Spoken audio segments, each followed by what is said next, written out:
Hey everyone, it's Abe with Cali LED, and I wanted to show you our new 4Runner and everything you get on an SR5 for $45,000. Now it is an SR5, so we don't expect super high luxury, but let me show you some of the things inside.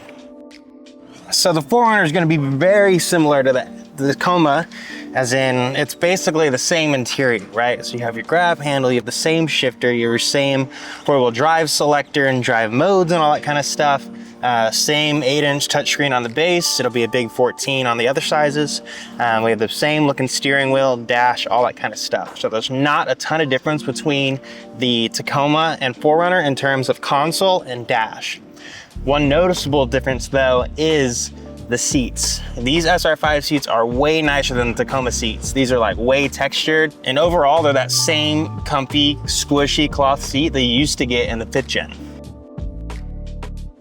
And the back seat is super luxurious, right? So you have a ton of space legroom wise. This is how I had the seat set for myself. So I'm 6 foot even, and I have a really good amount of space back here. We have 2 vents, we have 2 charging ports.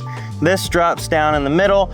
Your seats recline, you know, forward and backward and that kind of thing. That same awesome, nice cloth seat back here.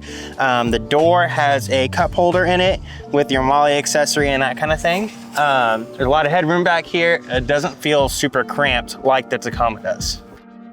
So coming back to the rear end, and a couple things I noticed coming from the 5th gen to this thing is that the size of it is probably about the same. So same kind of width, same kind of height. Another noticeable difference is your hatch lights. Obviously, you've probably seen those aren't on the base ones. They are moved to the side here. Another thing would be the speakers on the door. There's no speakers on the door, right? Those are all moved somewhere internal as well. Your tie-down points are on the side and not the floor anymore. Your cubbies kind of change over here, obviously.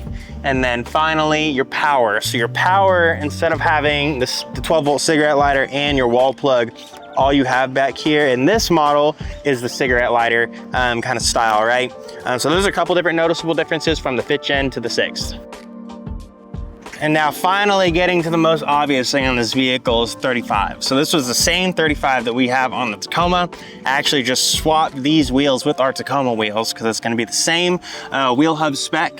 So they're not going to be different there. It's the 0 offset wheels. They stick out super far on a 35 by 12.5.